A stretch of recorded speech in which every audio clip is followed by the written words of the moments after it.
What is up? GoodMicWork back at ya. SummerSlam week is upon us. I'm up here now to talk about the Go Home Raw. Gonna give it a kind of quick casual recap as I've been doing in the past few weeks, and also gonna preview kind of the SummerSlam card and talk about a few other news tidbits as well at the end of this video. First of all, before we get started, I want to let you know the schedule for this week since there's a lot going on.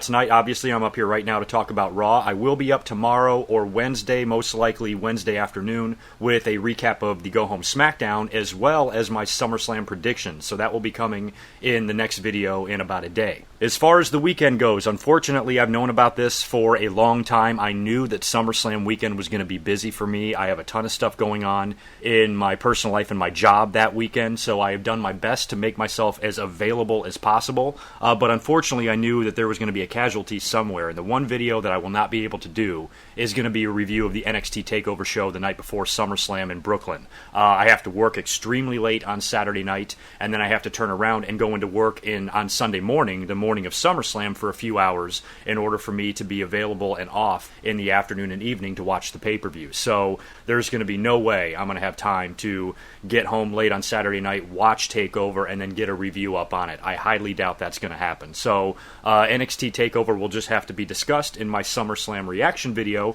that I will have up a couple hours after SummerSlam is over. So as far as the pay-per-view goes, I'll be up like always, live tweeting throughout the show and pre-show. I believe this is going to be a 4-hour show plus 2 hours of pre-show. So we got about 6 hours on Sunday to hang out with each other, and I'm probably going to be drinking a lot of beer. Also, before we get into Raw and everything here, I just want to let you guys know that I made my first ever guest appearance on somebody else's YouTube channel last night. I joined Joe Cronin on the Joe Cronin Show for his State of the WWE podcast, along with Connor from OK Fabe, and we just kind of shot the shit about wrestling for a while, and it was really nice. I've been talking to a few other bigger YouTubers out there lately, and even though my schedule is very crazy and it's not something you're going to get from me all of the time, don't be shocked to see me appear on other shows and maybe even vice versa. So that could be part of the evolution that I've been talking about of this channel here going towards the end of the year. I get tons of invites to do guest appearances on shows all the time, and finally I've decided that I'll try to do them if I can. And Joe caught me on a good night. I had nothing going on last night. I was at home, and I was able to call up and chat with him and Connor a little bit, and it was a lot of fun. So thank you, Joe, for having me on. I appreciate it, and I'd like to bring you on this show at some point as well in the future. And it should be something fun and different that you will see from me from time to time. But like I said, it's not going to be all the time because my life's nuts. Alright, enough of that. Let's get into Raw tonight. I wouldn't say Raw was as bad as last week, but it definitely wasn't a great show for a go-home SummerSlam show, that's for sure. A lot of people were freaking out about the location. Apparently, Corpus Christi is notorious for having dead crowds. They didn't seem too bad, but they definitely didn't seem like they were that enthusiastic, so the crowd wasn't that great tonight. We'll just kind of skip around here and talk about the highlights of Raw. We'll start with the main event. WWE gave us a major match on the SummerSlam card. We got Roman Reigns versus Rusev in the main event of Raw when they're going to face each other again in 6 days for the title. So this match was made for Rusev, who wants to defend the honor of Lana. Lana and Rusev opened up the show tonight on Monday Night Raw and were pissed off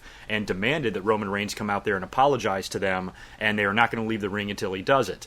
That brings out Mick Foley, that brings out Stephanie McMahon. It also brings out Roman Reigns, who comes out to the aisleway and cuts a couple of corny fucking jokes, talks about Rusev and Lana bumping uglies or whatever. So it drives me absolutely insane when the WWE tries to make Roman entertaining or funny. It's just not there. That's not... I'm a Roman fan in a way. I think he's got a great look. I think he's got the ability. I think he can be a big star, but they just point him in the completely wrong direction of where they need to be pointing him. I mean, they have been booking him, in my opinion, completely wrong ever since Seth hit that chair shot. And every time Roman gets on the mic and tries to be funny, it falls so unbelievably flat, and tonight was no different.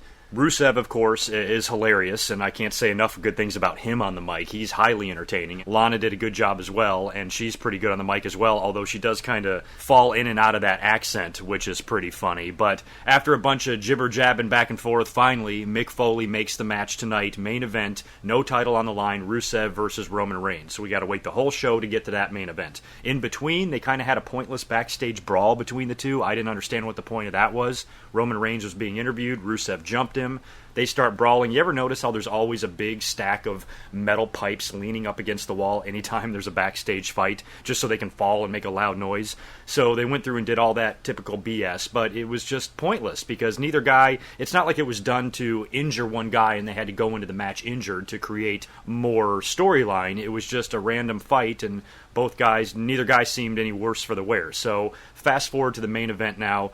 Rusev hits the ring first. Roman Reigns comes out next. He comes right down to the ring, walks with a purpose, attacks Rusev right off the bat. They start brawling. The match goes pretty long. I think this match started like 20 till, and the whole entire segment, if you include the commercials and everything, went about 30 minutes long. So these guys worked a long match. They did the whole deal where Roman would not give up. Rusev was pretty dominant during the match, kicking Roman Reigns' ass a lot, but he couldn't pin him. Roman Reigns was kicking out of everything. Rusev even locks him in the Accolade, and luckily, Roman didn't do the whole Hulk Hogan Iron Sheik thing where he powers out of the camel clutch and stands up with Rusev on his back and throws him off. He actually had to wiggle and squirm his way to the rope to get the referee to break the hold. So I had no problem with Roman surviving the Accolade, provided he didn't do it in a superhuman way. End of the match saw, I think, a spear. I think Roman, did he hit the Superman punch first, and Rusev might have kicked out, and then I think he finally put him away with a spear and pinned him 1, 2, 3 clean in the middle of the ring, which is fine. This adds to the likelihood, I think, of Rusev keeping the title at SummerSlam, which is what I want to see. I love Rusev as U.S. champ, and I want to see him keep rolling. And with the WWE, the way they book things with the swings and momentum and the 50-50 booking and all of this, tonight's finish makes it seem like whatever they do at SummerSlam, Rusev could be keeping the belt. I would love to see Rusev beat Roman clean. That would be great. And if that was the plan, that would make a lot of sense why they wanted to have Roman Reigns win tonight, to where they're not completely burying the guy. Not that losing to Rusev is anything to be ashamed about. So with this feud, I really don't care. I mean, I want to see Rusev keep the title, and I want to see him come out of SummerSlam with the belt. But at the end of the day, this feud to me doesn't have a whole lot of effect on the WWE and their roster and the landscape of Raw or anything like that. It doesn't. If they want to put the title on Roman, fine. Who cares? Don't complain about that. At least he's not feuding for the world title. And now he can maybe work his way back up to the world title, which is what they should have done originally with him. When he first left the Shield, he should have won the U.S. belt then, and did that for a year, and then went on to the world title. So they're pushing him backwards, which is bizarre, but hey, it is what it is. Roman could very well walk out of SummerSlam with the belt, and if he does, I'm not going to freak out or anything like that, but my heart is with Rusev, and I'm hoping that since Roman won tonight, Rusev is able to win at SummerSlam, because what if Roman just goes in there and beats him again clean? What's the point of Rusev's kind of re-push and everything they're doing with him and Lana just to get beat twice by a guy that's already kind of in trouble as it is? I think it's highly unlikely that Roman goes in there and pins Rusev clean on Sunday. We also saw the return of Brock Lesnar tonight, of course. He was advertised to be on the show tonight. He came out with Paul Heyman. Paul Heyman cut his promo on Randy Orton. Brock Lesnar was a little more fidgety. He was looking around. I mean, they were speculating that maybe Randy Orton could come out and attack. This seems like a little more of like reverse booking. Tonight, what they did to me seems like something they should have done a week or two ago, and the segment with Randy RKOing Brock should have happened tonight, and the segment with Brock F5ing Orton should have happened tomorrow night. So instead, Brock's just out there, Heyman's cutting a promo, and he's interrupted by Heath Slater, of all people, which we knew was going to turn into an immediate murder. I actually thought we might get Brock Lesnar working a match tonight on Monday Night Raw, albeit it was going to be a short match. It was going to be much like what The Rock did with Eric Rowan at WrestleMania, but it still might be a match. I mean, Brock has not had a match on Raw in years, so if he was able to compete with Heath Slater, it would have been pretty awesome, even if he just squashed him really quick. So I thought they might actually go through with the match.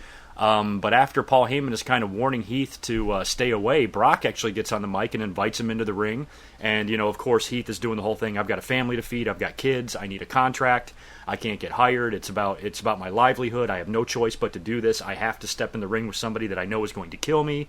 And Brock is like, you know what? I respect that. I get that. Come on in the ring. I understand you got a family. You got to feed them. You got to put food on the table. And as a man, I can respect your guts for coming in here and trying to get in the ring with me. And then he kind of changes his tone, and then he goes, I don't give a shit about your kids. And proceeds to, of course, kick the hell out of Heath Slater like we knew he would. So that's how that whole segment went. Just with Brock beating the hell out of Heath and Paul Heyman talking shit about Randy Orton. So I'm sure on SmackDown tomorrow, Randy Orton will cut his final promo. I doubt Brock could make an appearance, although if he does hit the ring and lay out Randy Orton and SmackDown closes with Brock standing tall, they could go in that direction, especially if Brock gets his ass RKO'd and pinned at SummerSlam. Now, I'll get into my predictions Wednesday when I talk about SmackDown, but when you look at this match right now, it's definitely the match on the card that I might be looking the most forward to. Finn and Seth are going to be really good, I have no doubt. But this one is just intriguing because it's been so long since we've seen this, and we haven't seen this clash of these two super titans. And when you think about, I don't want to use the term dream match because I don't think it's necessarily a dream match, but it's definitely an epic showdown that we have not yet seen. And I want the WWE to do some big things here. Now, with everything that's gone on with Brock Lesnar, with the controversy and with the failed drug test with the UFC, and when you factor in what WWE is doing to Roman Reigns, my early pick might be Randy Orton to win this thing. I mean, Brock, I was talking about it on Joe Cronin's show last night. We actually mentioned a couple things like this, because Brock's contract might be up, after WrestleMania. I can't remember if he signed a 2 or 3 year deal. He still has to give a clean victory to somebody. He has not done that yet. So if Orton is the guy, that could be it. Or they could save it and have Brock win again, and he could go into WrestleMania to face the next babyface that they want to make the big star. And I think one of those early candidates could be Seth Rollins, who I think is in line for a babyface turn at some point in the future. And if you look ahead that far to WrestleMania, and if Brock is the guy that he defeats, that could be perfect. So I'll think about it some more, and tomorrow night I'll give you a more accurate prediction. But right now I'm kind of leaning towards Randy Orton, but that may change, and we'll talk about that on Wednesday. And of course, the other big Raw angle is the story between Seth Rollins and Finn Balor. Seth Rollins technically did open the show tonight. I said Rusev and Lana did, but really it was Seth cutting an outside daytime promo. Looked like he was pretty close to the beach. There was palm trees and stuff, and he basically said that tonight on Raw he's going to find the Demon King. So WWE is really hammering home this Demon King nickname for Finn Balor, and Seth basically says he's going to search high and low and look for him everywhere, and that's what he's going to do tonight. I'm like, okay, whatever, Seth. I was hoping that when he walked away you would see Finn's demon face maybe in a tree or maybe in the background in a reflection in a mirror or something like that, but we didn't get any of that. All we had was Seth Rollins during the show in various segments walking around the arena looking for Finn Balor. He eventually finds his way into Stephanie and Mick's office. He's looking behind the TV and the plants and shit in there. It's ridiculous. So he can't find the Demon King. That's all he wants to do, according to him. So he tells Stephanie and Mick that he thinks he should have the night off. And Mick's like, all right, you can have the night off, no problem. But if you really want to find Finn Balor, why don't you go out to the ring and call him out? Because that's the place that you're most likely to get a response. Wouldn't you think, Seth? So basically they force him to go out there and call out the Demon King. And he does. He goes out there and cuts a promo. And then next thing you know, the music starts playing. Not before a fan jumps in the ring, by the way. Apparently some guy hopped over the ropes or tried to get in the ring to attack Seth. And the security had to take him down. And right when they got him out of the ring was when Finn Balor's music hit, the lights went out, he came out with the whole demon character and the whole costume and the whole thing. It was fucking great. Now, a lot of people were saying on Twitter that they don't think that was a good idea. They should have waited to SummerSlam. Now, I kind of agree with that. I would have been fine if they waited. I'm not totally against the decision to bring him out on Raw, but I understand people's gripes saying that it could have been better if they waited until SummerSlam. But I'm not going to complain about this feud. This is awesome. Main eventing, potentially, if the match doesn't go to Brock and Orton, the second biggest pay-per-view of the year, not too shabby. So if they make a little stupid decision here or there by bringing out the Demon a week before we wanted them to, who fucking cares? I still found myself enjoying it because it was cool to see the big epic stare down, and that's probably what WWE was going for, why they brought out the Demon before SummerSlam, so they could have the big shot of the two of them staring at each other, and Seth goes to attack and he gets beat up and run off again by Finn Balor. How spectacular is Finn's entrance too, huh? Imagine what that's going to look like this Sunday at SummerSlam. Imagine what that's going to look like next year at WrestleMania. Can you even imagine?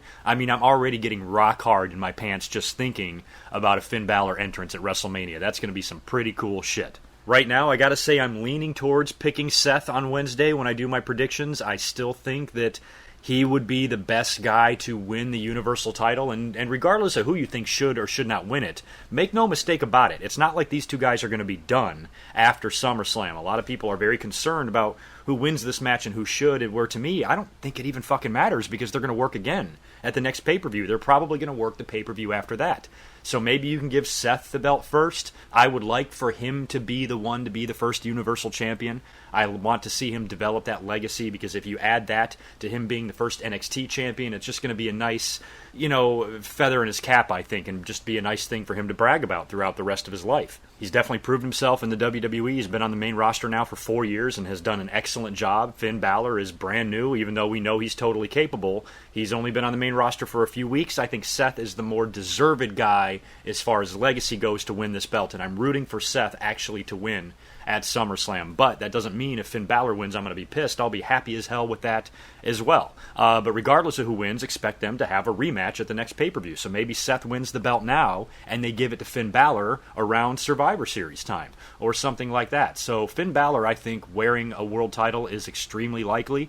We still have no idea what this title is going to look like. I'm guessing that we'll find that out, of course, at SummerSlam. I just hope that it doesn't look too much like shit. I know that one image of the Winged Eagle belt is probably not what they're doing because it was photoshopped, but still, that was such an amazing idea, and it looks so good. Anything less than that now, I'm going to be pissed about. And what I really hope is it's just not a carbon copy of the belt that Dean Ambrose carries, and it's just red, and then they turn the one that Dean Ambrose has blue. I don't want to see that either. I guess we'll find out on Sunday what it looks like. I just hope that it doesn't suck. So that pretty much does it for the major segments on Monday Night Raw. I'll talk about a few other things. Sheamus took on Sami Zayn in the first match of the night. Sami Zayn won when Cesaro left commentary to come distract Sheamus and cost him the match, which led Mick Foley backstage when Cesaro and Sheamus are trying to get at each other. We knew this was coming. We knew they were going to do something at SummerSlam, but I didn't expect what Foley was about to announce. And he said, fine, if you guys want to find out who's the best, I'm going to book you in a best-of-7 series, and that's going to kick off match number 1 at SummerSlam. So, not a big fan of this. I've never been a fan of best-of-7 series because, to the best of my knowledge, does a best-of-7 series ever not go 7 matches? I mean, normally it does. It's going to be 3-3, and then they're going to have a rubber match sometime. So for it to kick off at SummerSlam seems weird. They should have been having matches between these two guys in the last 3 or 4 weeks, and have the final one at SummerSlam is what they should have done. And since there's not 2 shows for these guys to compete on anymore, that means this best-of-7 series is going to last a while. Unless somehow it's a sweep, unless Cesaro wins at SummerSlam and then he wins 2 more times, and then at whatever the hell the next Raw pay-per-view is, he beats Sheamus 4-0. I'd be fine with that, especially if it causes Sheamus to snap or maybe do a little bit something different with him because he's fucking stale as hell. If you ask me, it's time for a Red Rooster reboot. Give him Terry Taylor's old music and teach him how to chicken walk around the ring and bob his head, as far as I'm concerned. But the best-of-7 series is not something that totally interests me between these two guys. I don't care. We've seen them wrestle week after week. Now we have to watch them wrestle 7 more times. No thanks. The Primetime Players also reunited briefly tonight. Titus O'Neil approached Darren Young and Bob Backlund, I think, on the pre-show, and apologized for what's been going on between them in the past couple of weeks, and offers himself up to reform the tag team so he can benefit from Bob's knowledge as well. And Bob starts going crazy, cutting a crazy-ass promo, botching the shit out of it, and Titus O'Neil is noticeably cracking up. He cannot even contain himself. He's laughing his ass off. That led to the match tonight against the Shining Stars, and there's some miscommunication, and Titus O'Neil got pissed and walked out, causing Darren Young to lose to the Shining Stars. So Bob Backlund's pissed off at Titus O'Neil, and whatever. It was stupid. WWE's number 1 duo, the first couple of the WWE, Chris Jericho and Kevin Owens. I absolutely love them together. They are adorable. They were in action tonight as Kevin Owens took on Big Cass. Of course, it's going to be Enzo and Cass versus Jericho and Owens at SummerSlam. Match ends in a DQ when Jericho attacks Cass from behind on the outside of the ring. And then Owens and Jericho proceed to beat the hell out of Enzo and Cass and leave him laying and stand tall. So I really want to see WWE do more with Kevin Owens, but there's so much going on right now. They don't have anything for him. He'll get back on his feet. He'll start doing more significant things sooner rather than later. And I wouldn't be surprised at all if this winds up leading into a feud with Jericho. Maybe the two of them can't get along. This alliance doesn't last.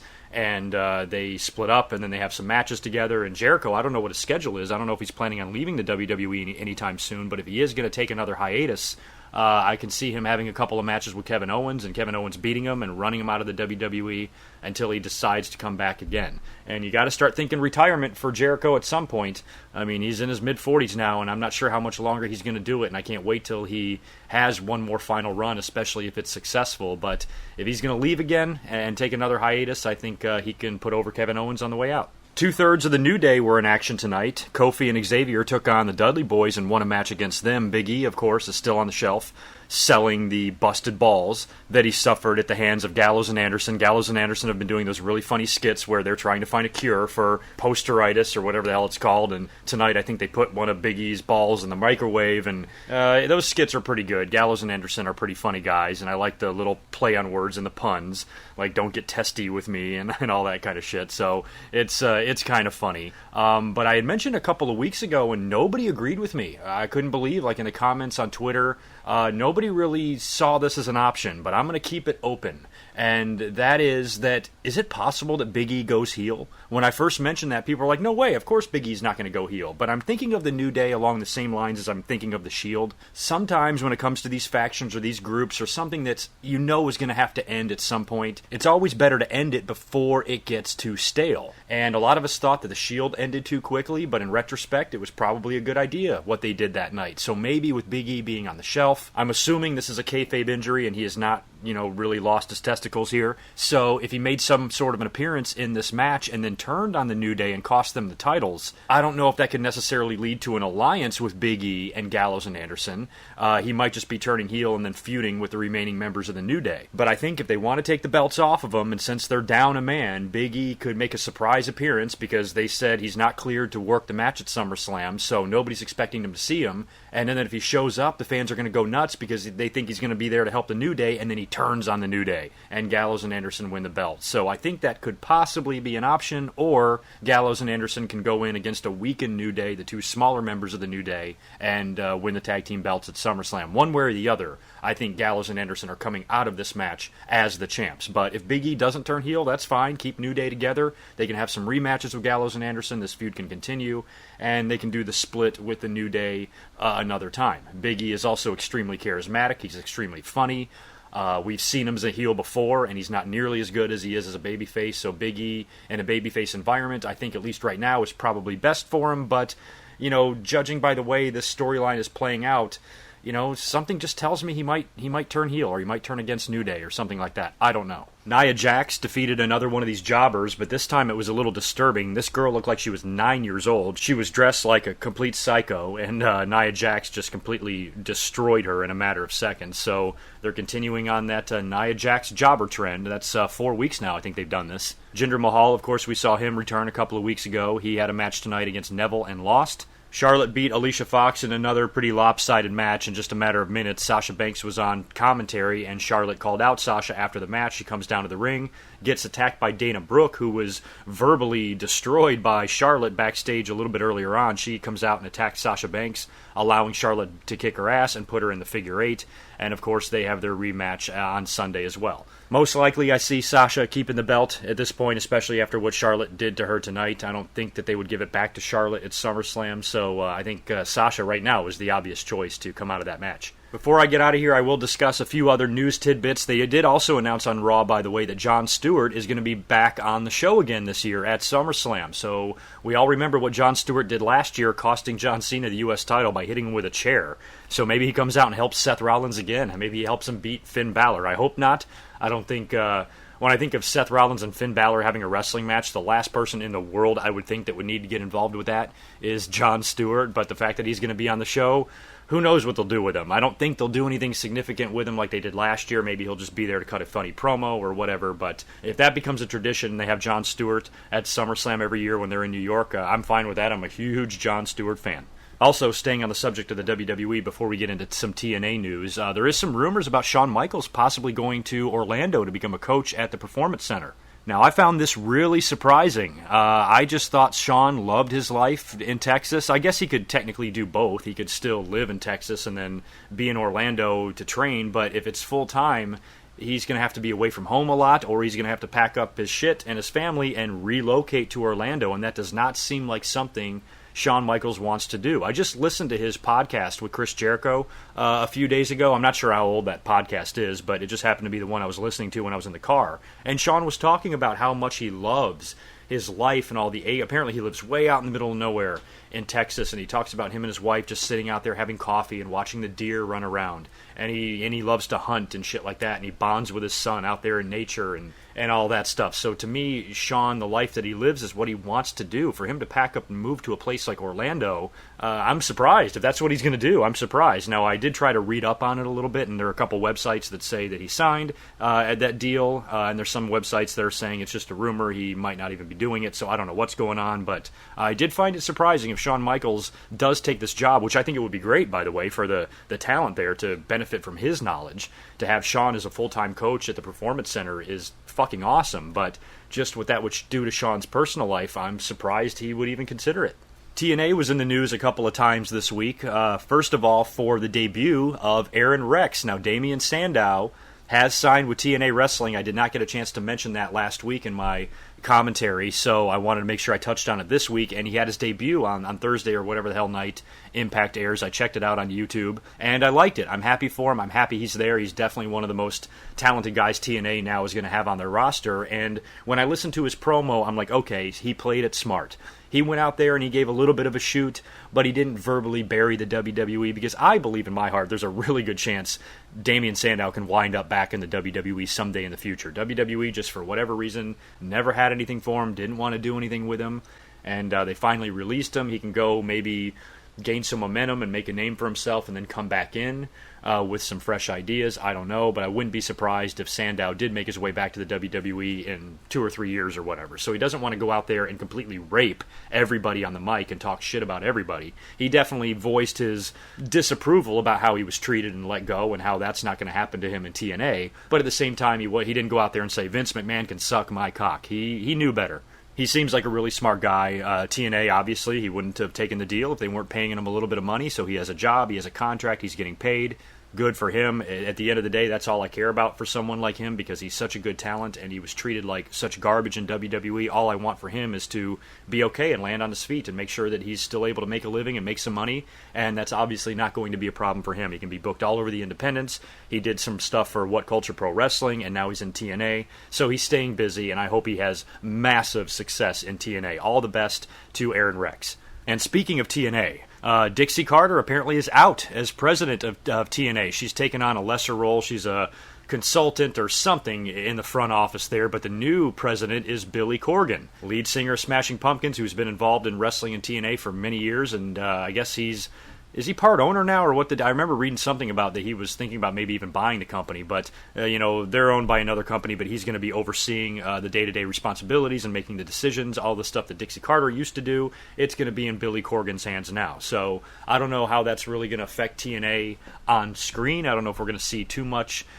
difference in the product, if it gets any better. I do know that they're creating this Impact Championship, and it's going to be scored with judges and wins and losses or something like that. We were talking about that last night, so I'm not sure about all the details there. Sounds weird, but as far as how I feel about Billy Corgan being the new president, I don't care. Fine, whatever makes TNA better. I mean, Dixie being out, things certainly can't get any worse. Let me put it that way. I don't think that Billy Corgan can come in there and ruin things for TNA, because TNA's a pretty big mess as it is right now. So if you ask me, a change in the front office can't hurt anything. And I wish him nothing but the best. I have a lot of Smashing Pumpkins albums from back in the day, and I liked them back in the 90s, so good luck with it. So that is it for me. I am out of here. And by the way, I want to thank the couple of you that sent me the link to, I guess there's a video out, The Evolution of Punk, documenting his transition in the UFC and his training for his upcoming fight and all this. I have not had a chance to look at that, but I did look at the trailer. It looks awesome. So I'll try to take a look at that tonight or tomorrow and maybe include some comments in my SmackDown review and SummerSlam predictions video on Wednesday. And it definitely looks like an interesting little special there, so I'm definitely going to check it out, because I'm a little bit nervous for CM Punk that he's going to get the absolute crap beaten out of him in this fight, but maybe watching this documentary and watching how he trained will change my mind on that. So thanks again, everyone, for listening. Don't forget, I will be up here on Wednesday talking about SmackDown and giving my SummerSlam predictions, and then I'll be up here immediately following SummerSlam, or a couple of hours following SummerSlam, and giving my reaction to the pay-per-view and the results of that. Also, like I said, if you want to catch my appearance on the Joe Cronin Show last night, I do have a link in the description and on the screen, which I'm sure you saw. Give this video a like, and please subscribe if you haven't, and follow me on Twitter and like me on Facebook. And I will catch you guys in about 24 hours or so. Until then, peace.